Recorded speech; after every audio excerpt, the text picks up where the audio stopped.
बहू ने तोड़ा सास का अहंकार। बिमला जी की तेज आवाज आई, जानती हो इसकी कीमत 15,000। मैला कर देगी तो खरीदनी पड़ेगी।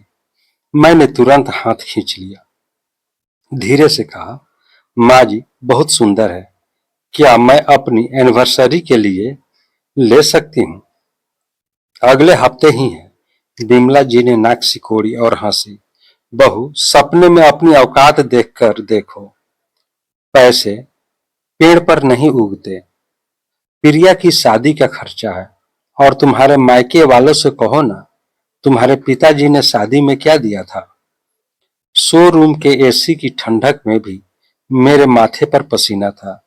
चारों तरफ महंगे लहंगे और साड़ियां सजी थी। आज प्रिया की शादी की शॉपिंग थी। बिमला जी और प्रिया आगे चल रही थी। मैं उनके पीछे ढेर सारे थैले उठाए चुपचाप चल रही थी। नजर एक गहरी नीली बनारसी साड़ी पर पड़ी। बारीक जरी का काम, बिल्कुल वैसी जैसी मुझे हमेशा पसंद रही। अनजाने में उस पर हाथ चला गया। अरे सुमन, हाथ हटा वहां से। बिमला जी की तेज आवाज आई, जानती हो इसकी कीमत 15,000। मैला कर देगी तो खरीदनी पड़ेगी। मैंने तुरंत हाथ खींच लिया, धीरे से कहा, माँ जी बहुत सुंदर है, क्या मैं अपनी एनिवर्सरी के लिए ले सकती हूँ? अगले हफ्ते ही है। बिमला जी ने नाक सिकोड़ी और हंसी। बहू, अपने सपने अपनी औकात देखकर देखो।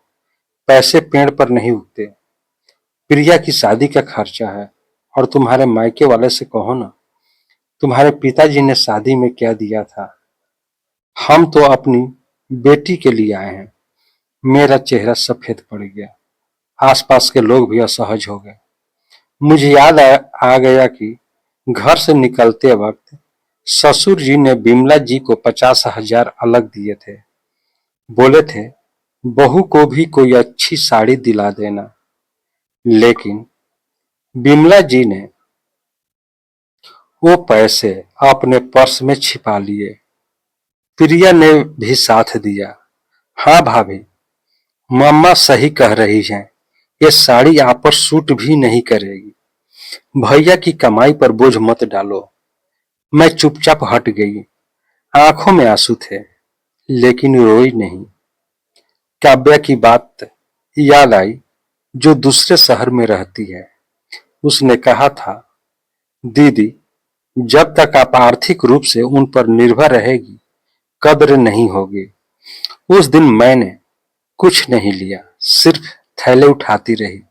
घर लौटकर मैं कमरे में बैठी थी। निमेश ऑफिस से आया तो मेरा चेहरा देखकर पूछा, क्या हुआ सुमन, शॉपिंग कैसी रही?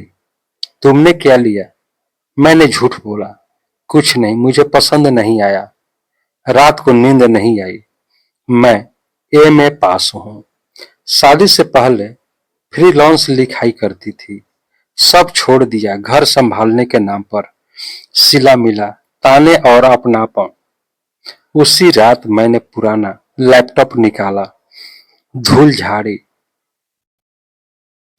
पुराने क्लाइंट्स से संपर्क किया, तय कर लिया अब मांगने वाली नहीं बनूंगी। अगले दिन से दिनचर्या बदल गई।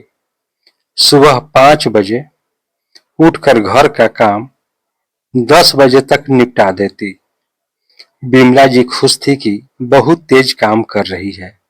उन्हें नहीं पता था दोपहर में मैं कमरे में बंद होकर काम करती हूँ। अनुवाद और ब्लॉग के प्रोजेक्ट मिल गए। पैसे कम थे, लेकिन हौसला बढ़ रहा था। रात को सब सो सब सो जाने के बाद भी काम करती। 3 महीने बाद दिवाली की तैयारी शुरू हुई। नाश्ते पर बिमला जी ने कहा, इस इस बार रिश्तेदारों को गिफ्ट बहुत लेने हैं। निमेश, पैसे दे देना। फिर मेरी तरफ देखा, और सुन बहू, दिवाली पर वही पुरानी लाल साड़ी पहनना। नए कपड़ों का बजट नहीं है। मैंने चाय का घूंट लिया और शांत कहा, जी माँ जी, कोई बात नहीं। शाम को बाजार गए। बिमला जी ने सबके लिए खरीदारी की। मैं कुछ देखती तो वो नजरों से डरा देती। उसी शोरूम में पहुंचे जहां पहले अपमान हुआ था। बिमला जी को एक सोने की बॉर्डर वाली साड़ी शॉल पसंद आई। कीमत 20,000। निमेश ने हिचकिचाते हुए कहा, माँ, इस महीने क्रेडिट कार्ड लिमिट लगभग खत्म है, अगली बार ले लेंगे। बिमला जी का मुंह बन गया। अपनी माँ के लिए इतना भी नहीं। शर्मा जी की पत्नी देख रही है। तभी मैं आगे बढ़ी, सेल्समैन से कहा, भैया ये साल पैक कर दीजिए। बिमला जी तल्खी से बोली, अरे महारानी, पैसे कहाँ से आएंगे? मैंने कुछ नहीं कहा। पर्स से प्लैटिनम डेबिट कार्ड निकाला और सेल्समैन को थमा दिया। पिन डाला। Transaction successful. पूरे शोरूम में सन्नाटा छा गया। निमेश की आंखें फटी रह गई। बिमला जी को जैसे तमाचा लगा, लेकिन यह सिर्फ शुरुआत थी।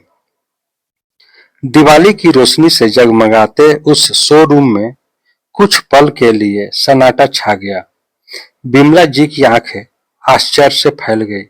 सुमन, ये कार्ड तुम्हारे पास कहां से आया? उन्होंने हकलाते हुए पूछा।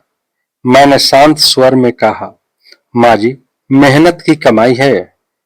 पिछले कुछ महीनों से घर के काम के साथ साथ फ्रीलांस काम भी कर रही हूँ। निमेश हैरानी से मुझे देख रहा था। तुमने मुझे भी नहीं बताया? उसने पूछा।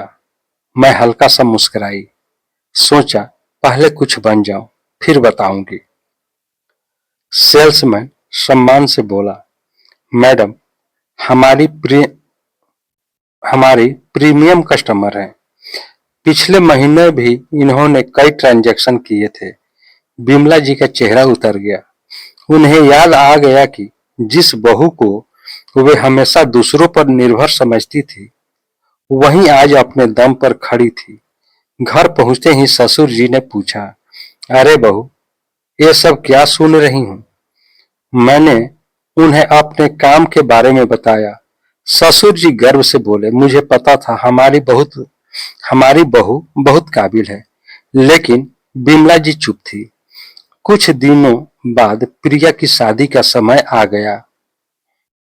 अचानक कैटरिंग वाले ने अतिरिक्त पैसों की मांग कर दी। घर में अफरा तफरी मच गई। निमेश परेशान था। इतने कम समय में पैसे कहां से आएंगे? तभी मैंने आगे बढ़कर कहा, चिंता मत कीजिए, मैं मदद कर देते हूँ। मैंने तुरंत भुगतान कर दिया। बिमला जी की आंखों में आंसू आ गए। धीरे से बोली, बहू, मैंने तुम्हें हमेशा कम समझा, तुम्हारे मायके का अपमान किया, तुम्हारे सपनों का मजाक उड़ाया। लेकिन आज समझ आया कि घर की लक्ष्मी दहेज से नहीं, संस्कार और मेहनत से बनती है। मैंने उनके हाथ पकड़ लिया। माँ जी, सम्मान पैसों से नहीं, व्यवहार से मिलता है। मुझे सिर्फ अपना परिवार चाहिए। उसी समय ससुर जी मुस्कुराए और एक पैकेट मेरी ओर बढ़ाया। मैंने खोला तो उसमें वही गहरी नीली बनारसी साड़ी थी जिसे महीनों पहले मैं छू भी नहीं पाई थी। मेरी आंखें भर आई। ससुर जी बोले, बहू, यह तुम्हारी मेहनत और आत्मसम्मान का सम्मान है। बिमला जी ने पहली बार मुझे गले लगा लिया। उस दिन घर में सिर्फ दिवाली के दिए ही नहीं जले थे, रिश्तों में भी सम्मान की नई रोशनी फैल गई थी। कुछ महीनों बाद सुमन का काम इतना बढ़ गया कि उसने अपनी छोटी सी ऑनलाइन कंटेंट एजेंसी शुरू कर दी। अब उसके साथ कई महिलाएं भी काम करने लगी, जिन्हें वह घर बैठे रोजगार देती थी। एक दिन ससुर जी की तबीयत अचानक बिगड़ गई। अस्पताल में भर्ती कराना पड़ा। इलाज का खर्च लाखों में था।